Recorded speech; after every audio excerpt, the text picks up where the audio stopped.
अब जैसे इस क्वेश्चन की बात करते हैं, तो इस क्वेश्चन पे हमें बोल क्या रहा है कि एक पार्टिकल है, particle of mass small M है एंड चार्ज कितना है मेरे पास, क्यू है, move at high speed along the X axis है, along the X axis it's initially near X is equal to minus infinite, एक टाइम पे वो कहाँ पे X is equal to minus infinite and it end up near X is equal to plus infinite पे end करता है। ठीक है, a second charge q is fixed at the point x is equal to 0 और y is equal to minus T.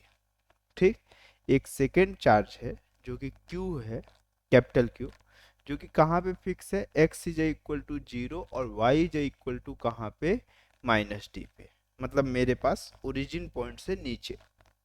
ठीक, as the moving charge passes the stationary charge, ठीक है, its x component of velocity does not change appreciably, but it acquire a small velocity in the y direction. Determine the angle through which the moving charge is deflected. ठीक, मतलब किस angle के through moving charge क्या किया है, deflect किया है। तो देखो, जैसे अगर मैं इसे इसका सॉल्यूशन देखना स्टार्ट कर, तो हमारे पास इसकी वैल्यू क्या बोल रहा है कि ये मेरे पास कौन सा एक्सिस है, यहाँ से ये वाई एक्सिस है और इस डायरेक्शन पे ये कौन सा एक्सिस है, एक्स एक्सिस है। ठीक, एक इससे नीचे किसी पॉइंट ओ पे, मतलब ये ओरिजिन पॉइंट है जिसका कोऑर्डिनेट ऑर्डर कितना है, 0,0 है, इस तरह से। ठीक है, अब क्या है कि यहाँ पे एक पॉजिटिव चार्ज प्लस क्यू है जिसका कोऑर्डिनेट ऑर्डर है मेरे पास कितना, 0,-d, इस पॉइंट पे है। ठीक है, अब देखो इसके सराउंडेड इलेक्ट्रिक फील्ड, अब यहां से एक पूरा स्पेरिकल इलेक्ट्रिक फील्ड बनेगा जो हर पॉइंट पे अलग अलग है। ठीक है, ऐसा ही तो बोला है कि it's initially a second charge plus q is fixed at the point x is equal to 0 और y is equal to minus d पे, ऐसे मेरे पास फिक्स है। अब देखो, अब ये बोल रहा है कि जैसे अगर एक चार्ज है जो कि इधर कहीं से मेरे पास कितना v वेलोसिटी के साथ चल रहा है। ठीक है, अब क्वेश्चंस के अकॉर्डिंग ये बोल रहा है कि उसकी x डायरेक्शन की वेलोसिटी कैसी है, चेंज नहीं हो रही। अगर चेंज ही नहीं हो रही तो मतलब धीरे धीरे जैसे ये यहाँ से आ रहा होगा तो धीरे धीरे धीरे धीरे धीरे ये ऊपर जाना स्टार्ट होगा। तो कितना डिफ्लेक्ट हुआ है, तो हॉरिजॉन्टल डायरेक्शन की अगर वेलोसिटी सेम है, कोई चेंजेस नहीं है, तो मेरे पास इसके वर्टिकल डायरेक्शन की वेलोसिटी कितनी होगी, v बाई, ये मुझे अगर कहीं से मिल गया तो मैं ये दोनों के बीच का एंगल थीटा तो फाइंड ही कर सकता हूँ। तो मुझे एक्चुअल में प्रॉब्लम कहाँ पे, हॉरिजॉन्टल डायरेक्शन की स्पीड तो कांस्टेंट है v, ये क्वेश्चन पे ही मेंशन करके रखा है। ठीक है, यहाँ पर बोल रहा है कहीं पर कि मेरे पास कहाँ गया, x component of velocity does not change, मतलब मुझे पूरा कंपोनेंट किसके लिए लेके आना है, y के लिए लेके आना है। ठीक है, तो देखो, अब एक्चुअल में अगर y डायरेक्शन में वेलोसिटी आ रहा है, इनिशियली तो कोई वेलोसिटी नहीं, मतलब y डायरेक्शन पे धीरे धीरे धीरे मेरे पास फोर्स लग रहा होगा, तो फोर्स ऑन y एक्सिस बिल्कुल लग रहा होगा भाई, कोई दिक्कत नहीं है।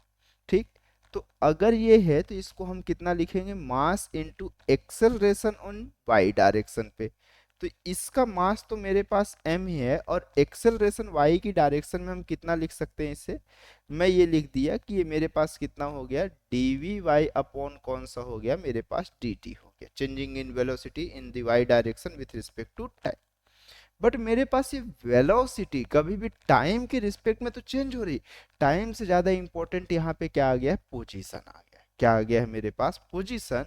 और y की डायरेक्शन में एक्चुअल में पॉजिटिव चार्जेस के कारण इलेक्ट्रिक फील्ड मेरे पास कहाँ पे लग रहा है, देखो अगर यहाँ पर मैं देखूँ इस पॉइंट पे, तो इलेक्ट्रिक फील्ड अप की डायरेक्शन पे लग रहा है, तो इसी के कारण फोर्स भी ऊपर आ रहा है, तो जो कि मेरे पास कौन सा हुआ, q इंटू ई वाई हुआ, मतलब इस प्लस चार्जेस के कारण अपवर्ड डायरेक्शन पे इलेक्ट्रिक फील्ड निकल रहा होगा, इसकी वैल्यू की हम लोग बात कर रहे हैं। तो मतलब ये जो y की डायरेक्शन पे मेरे पास इलेक्ट्रिक फील्ड आ रहा है और ये वेलोसिटी जो वेरी कर रही है, ये विथ रिस्पेक्ट टू कैसा, x के अलग अलग कोऑर्डिनेट के कारण वेरी कर रही है। देखो इनफाइनाइट से डिस्टेंस चेंज हो रहा होगा, टाइम के साथ वेरी कर रहा है पोजीशन, एकदम बिल्कुल नो डाउट। लेकिन आप देखो जैसे जैसे आप चेंजेस करोगे आपके पास x की वैल्यू वेरी करते हुए जा रही है, बॉडी का हर पॉइंट पे एक्सेलरेशन वेरी करेगा विथ रिस्पेक्ट टू पोजीशन। मेरे पास वेरिएबल एक्सेलरेशन है जो पोजीशन के हिसाब से क्या करेगा, चीजें वेरी कर रहा होगा। तो यहाँ changing of with respect to time के बदले मैं ये देखना चाह रहा हूँ कि ये मेरे पास कैसा हो जाए, चेंजिंग विथ रिस्पेक्ट टू कैसा हो जाए, पोजीशन हो जाए, बट कौन से एक्सिस के क्रॉस, एक्स एक्सिस के क्रॉस। और ये कौन सा है, dx by dt। But x axis के अक्रॉस जो मेरे पास चेंजिंग ऑफ पोजीशन है वो कैसा है, मेरे पास कांस्टेंट है, जिसे हम कितना लिख रहे हैं मेरे पास, ये देखो। तो ये मेरे पास कितना हो गया, ये dvy अपॉन dx हुआ। और changing of position in the direction of x axis with respect to time को ही हम क्या बोल रहे हैं, वेलोसिटी, जो कि कैसी है, यूनिफॉर्म है। अब अगर ये यूनिफॉर्म है तो आप देखो आपको y की डायरेक्शन के लिए वेलोसिटी कैलकुलेट करनी है, जिसकी वैल्यू को आप कितना लिख सकते हो, बोलो, q into E y into कितना हो गया मेरे पास dx। Electric field y axis, ये परपेंडिकुलर डायरेक्शन पे, ये जो y एक्सिस की डायरेक्शन पे है, ये इलेक्ट्रिक फील्ड भी with respect to position vary कर रही है, जिससे मैं कितना लिख सकता हूं, m बाय ऑफ v लिख सकता हूं। ठीक, अब अगर ये हो गया तो अब मैं सिर्फ इसे इंटीग्रेट कर लेता हूं। अब मैं जैसे ही इसे इंटीग्रेट किया तो इनिशियली y की डायरेक्शन पे वेलोसिटी 0 थी, बाद में कितनी हो गई, वी वाई मुझे कैलकुलेट करना है। और x की पोजीशन माइनस इनफाइनाइट से वेरी करके कहां तक जा रही होगी, प्लस इनफाइनाइट तक। ऐसे ही देखने को मिल रहा होगा। ठीक है, तो मैं इसे वी वाई लिख लिया और ये इंटीग्रेशन माइनस इनफाइनाइट से प्लस इनफाइनाइट तक में मेरे पास जो कांस्टेंट है उसको मैं पहले कॉमन निकाल देता हूँ।